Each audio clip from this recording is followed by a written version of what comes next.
بسم اللہ الرحمن الرحیم وَلِكُلٍّ وِجْهَةٌ هُوَ مُوَلِّيهَا فَاسْتَبِقُوا الْخَيْرَاتِ أَيْنَمَا تَكُونُوا يَأْتِ بِكُمُ اللَّهُ جَمِيعًا إِنَّ اللَّهَ عَلَى كُلِّ شَيْءٍ قَدِيرٌ وَمِنْ حَيْثُ خَرَجْتَ فَوَلِّ وَجْهَكَ شَطْرَ الْمَسْجِدِ الْحَرَامِ وَإِنَّهُ لَلْحَقُّ مِنْ رَبِّكَ وَمَا اللَّهُ بِغَافِلٍ عَمَّا تَعْمَلُونَ وَمِنْ حَيْثُ خَرَجْتَ فَوَلِّ وَجْهَكَ شَطْرَ الْمَسْجِدِ الْحَرَامِ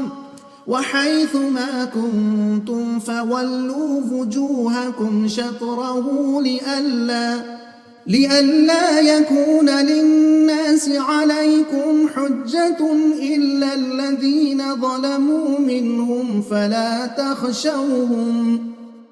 فَلَا تَخْشَوْهُمْ وَاخْشَوْنِي وَلِأُتِمَّ نِعْمَتِي عَلَيْكُمْ وَلَعَلَّكُمْ تَهْتَدُونَ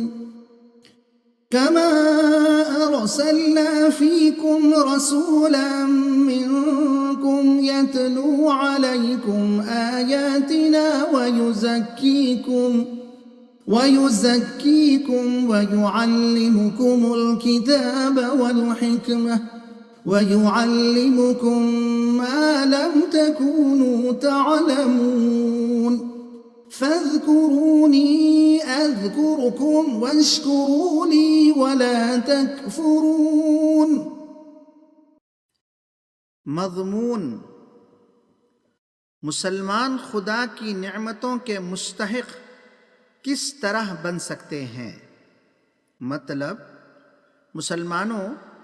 سمت و مقام کی بحث میں پڑنے کے بجائے نیکیاں حاصل کرنے میں ایک دوسرے پر سبقت کیا کرو۔ تم جہاں کہیں بھی رہو،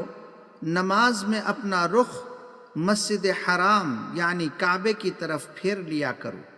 کیونکہ یہ تمہارے رب کا حکم ہے۔ تم لوگوں سے نہ ڈرو بلکہ مجھ سے ڈرو،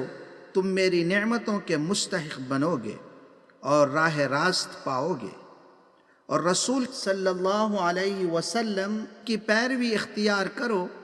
جو تمہیں ہماری آیتیں پڑھ کر سناتے ہیں اور زندگیوں کو سنوارتے ہیں اور تمہیں کتاب و حکمت کی باتیں بتاتے ہیں۔ اگر تم مجھ کو یاد رکھو گے تو میں بھی تم کو یاد رکھوں گا، میرا احسان مانو اور ناشکری نہ کرو۔